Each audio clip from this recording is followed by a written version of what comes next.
አዲስ ዓለም አቀፍ የትብብርና በጋራ አብሮ የመስራት ምዕራፍ በአማራ ስቴት ዩኒቨርሲቲና በግሎባል ኢንስቲትዩት ትራንስፎርሜሽናል ሊደርሺፕ GITL መካከል ተፈረመ።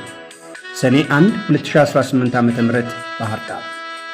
አሜሪካን ሀገር ፍሎሪዳ ኦርላንዶ የሚገኘው ግሎባል ኢንስቲትዩት ኦፍ ትራንስፎርሜሽናል ሊደርሺፕ GITL እና በአማራ ስቴት ዩኒቨርሲቲ መካከል በትምህርት በምርምር በአመራር ልማትና በማህበረሰብ አገልግሎት ዘርፎች በጋራ ለመስራት የመግባቢያ ሰነድ ተፈራረሙ።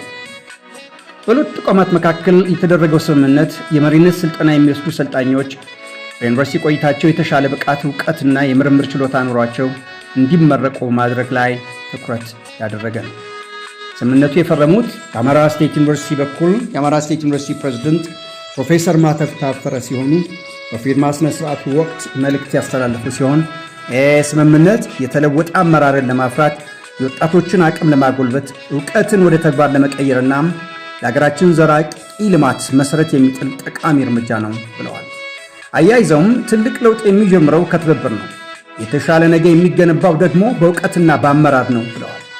በመጨረሻም ለሁለቱ ተቋማት እንኳን ደስ ያላችሁ ያሉ ሲሆን ይሄ ትብብር ብዙ ፍሬያማ ውጤቶችን እንደሚያስገኝ ተመኝተዋል። አክለውም ስቴት ዩኒቨርሲቲው የተቋቋመበት ዓላማ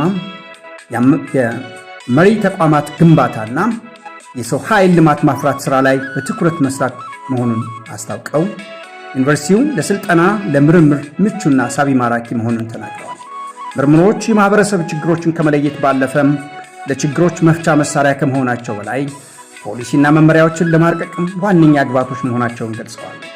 የምርምር ሥራዎች ውጤታማና የተሻሉ እንዲሆኑና ተቋሙም ከኢንተርናሽናል ተቋማት ጋር ግንኙነት በማድረግ በትኩረት እየተሰራ መሆኑን ፕሬዝደንቱ ገልጸዋል።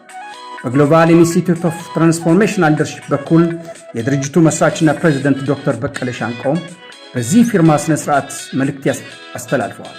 በበኩላቸው ተቋሙ ከተመሰረተ 19 ዓመት ገደማ ማሳለፉንና መነሻው በአፍሪካ ሀገራት ብቻ የነበረ መሆኑን አብራርተው አሁን ግን ዓለም አቀፍ የትምህርትና የምርምር ተቋም መሆን መቻሉን ተናግረዋል። ለተቋሙ መመስረት ዋነኛ ምክንያቶች አብዛኛው የአፍሪካ መሪዎች የመሪነት ንቃት ማነስ ክፍተት መሆኑን የጠቆሙት ዶክተር በቀለ ሻንቆ አሁን ላይ እጅግ ብቃት ያላቸው አመራሮች በዓለም አቀፍ ደረጃ እያሰለጠን ይገኛለን ያሉት ሲሆን ከትምህርት ከስልጠናና ምርምር ስራዎች በተጨማሪ ተቋሙ የቢዝነስ ማማከር አገልግሎት እየሰጠ መሆኑን ገልጸዋል። ዛሬ በእጅጉ የሚያስደስትና ታሪካዊ የሆነ አጋጣሚ ላይ ተገኝተናል ያሉት የግሎባል ኢንስቲትዩት ትራንስፎርሜሽን ሊደርሺፕ ፕሬዚደንት በአማራ ስቴት ዩኒቨርሲቲ መካከል የሚፈረመው ይሄ የጋራ መግባባት ሰነድ ለሁለቱ ተቋማት ብቻ ሳይሆን ለኢትዮጵያ አመራር ልማት፣ ለእውቀትና ሽግግርና ለትውልድ ግንባታ አዲስ ምዕራፍ የሚከፍት ነው ብለዋል። ሁለቱ ተቋማት መካከል የተደረገው ስምምነት በትብብር ከመስራት ባለፈም ብቃትና ጥራት ያላቸው መሪዎች ለመፍጠር የሚደረገው ጥረት ጉልህ ሚና እንደሚኖረውም ተብራርቷል። ሁለቱ ተቋማት እንኳን ደስ ያላችሁ፣ ይሄ ትብብር ብዙ ፍሬያማ ውጤቶችን እንደሚያስገኝ እንመኛለን የሚል መልእክት ያስተላለፉ ሲሆን የትብብር ፊርማው ስነ ስርዓት ተካሂዷል። በፊርማ ወቅት የሁለቱ ተቋማት ፕሬዝዳንት፣ ምክትል ፕሬዝዳንቶች፣ ዳይሬክተሮችና ባለሙያዎች ተገኝተዋል። ጉዞ ወደ ልቀት። እናመሰግናለን።